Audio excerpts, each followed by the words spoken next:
đập tè với nhau bọn con ơi, màu này màu sải bê, play, vô tôi ngao lụ,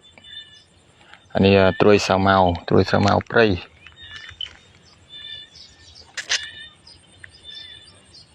vì sao mình nấu bên dương sao là mà đào sải bọn con, đào sụng nát với nhau, mà mới sải một bài chi,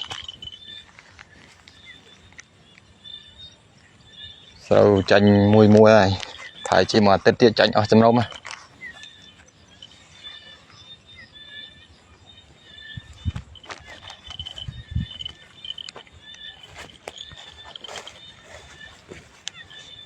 Ôi sao lê trơn này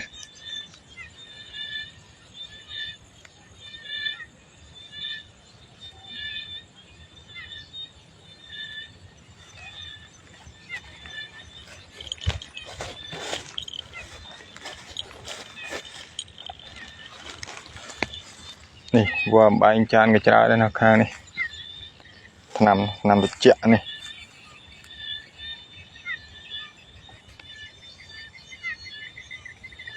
nằm cái đào thơm anh qua bài chan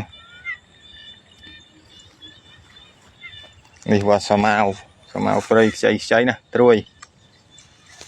sắp tật nằm ấy nằm được chẹn điên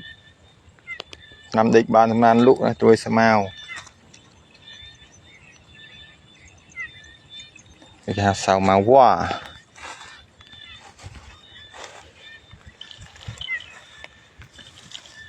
trôi cháy nè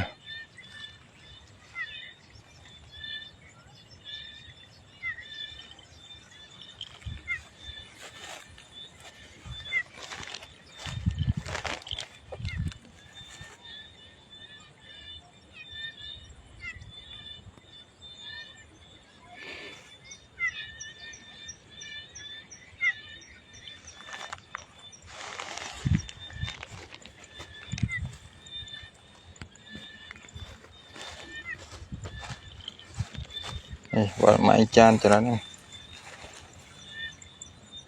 bong ôn cái đau nông cái đau thơm cái đau ấy hộ tôi chia này để chia mua rồi mà xả sẽ bay sayนึงhôm nữa tôi chia bên tay vì hơi trung là win nhiều dân đại cha là win nè bạ hộp và dân đại là môn bàn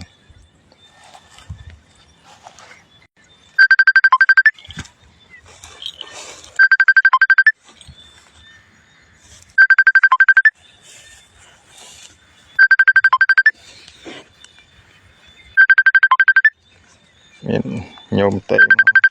đánh bàn sao bọn ơi nhôm quạt tệ màu